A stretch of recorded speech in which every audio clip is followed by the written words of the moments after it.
नरेंद्र मोदी अंदर से हिल गए हैं।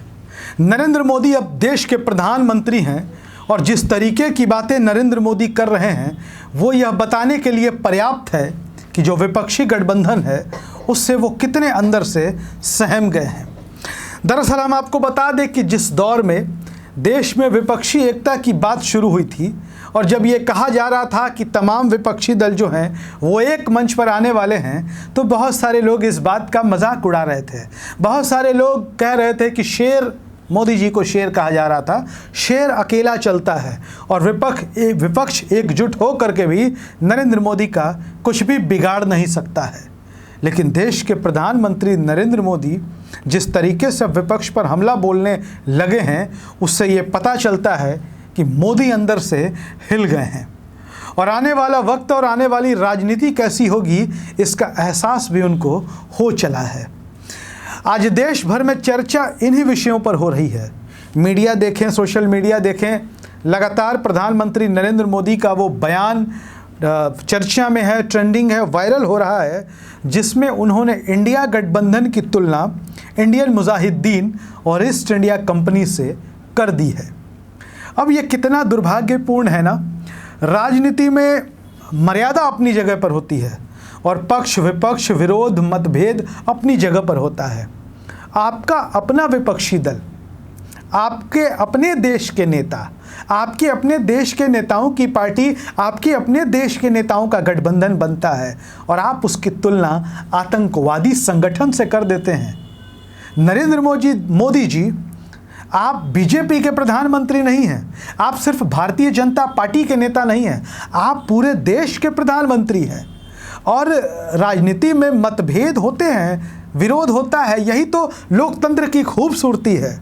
लेकिन जिस तरीके से आप देश के विपक्षी दलों के गठबंधन की तुलना आतंकी संगठनों से कर रहे हैं, आतंकवादी संगठनों से कर रहे हैं, ये दुर्भाग्यपूर्ण भी है और शर्मनाक भी है। नरेंद्र मोदी कहते हैं कि ऐसा दिशाहीन विपक्ष मैंने आज तक नहीं देखा।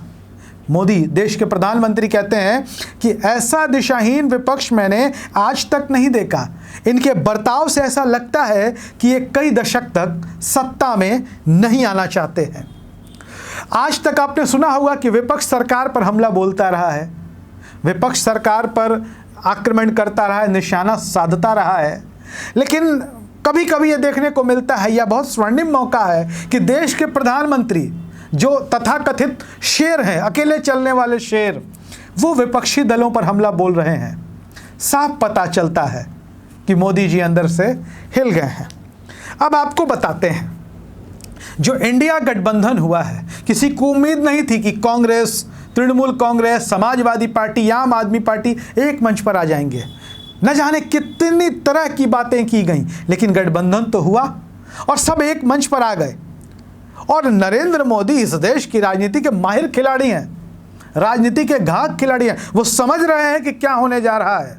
और मणिपुर पर जिस तरीके से सरकार घिरी है, मणिपुर पर सरकार जिस तरीके से चौतरफा हमले झेल रही है, उससे भी प्रधानमंत्री, हम कह सकते हैं कि आहत होंगे या प्रधानमंत्री असहज महसूस कर रहे होंगे। लेकिन जिस तरीके से विपक्ष एकजुट होकर सरकार पर हमलावर हुआ है और विपक्ष की ताकत को प्रधानमंत्री समझ रहे हैं कि 2024 के लोकसभा चुनाव में वस्तु स्थिति क्या होगी। चुनाव इतना आसान नहीं होगा। 2014 में जैसा रहा, 2019 में जैसा रहा, बिखरे हुए विपक्ष का पूरा फायदा मिला। और अब जबकि विपक्ष एकजुटता की ओर है, एकजुट हो रहा है, 2 बैठकें हो चुकी हैं बिहार की राजधानी पटना में और कर्नाटक की राजधानी बेंगलुरु में, एक हिंदी भाषी प्रदेश और एक दक्षिण भारतीय राज्य। उसके बाद से भारतीय जनता पार्टी की पेशानी पर बल पड़ता हुआ दिखाई दे रहा है और प्रधानमंत्री जैसी भाषा बोल रहे हैं, उस भाषा से आप स्वयं अंदाजा लगा सकते हैं कि इंडिया गठबंधन कितना असरकारक है।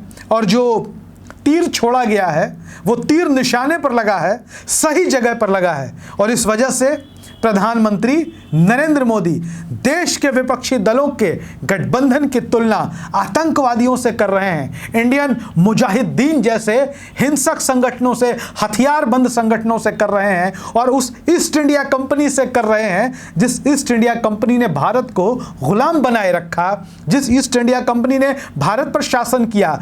प्रधानमंत्री जी को यह नहीं भूलना चाहिए कि जिस कांग्रेस पर वो हमला बोल रहे हैं, चूंकि विपक्ष की सबसे बड़ी पार्टी कांग्रेस है, उस कांग्रेस का इस देश के स्वतंत्रता संग्राम आंदोलन में क्या फर्ज रहा है, क्या दायित्व रहा है, क्या भूमिका रही है, ये किसी को बताने की ज़रूरत नहीं है। और हमारे देश के प्रधानमंत्री जिस संगठन से आते हैं, उसकी इस देश की आज़ादी में और अंग्रेजों के प्रति उनकी भूमिका क्या रही है, यह भी किसी से छिपा हुआ नहीं है, इसे भूलना नहीं है। वीडियो अच्छा लगे तो शेयर जरूर करिएगा, अपनी राय कमेंट बॉक्स में दीजिए कि देश के प्रधानमंत्री जो तुलना कर रहे हैं आतंकवादियों से, ये कितना उचित है। धन्यवाद।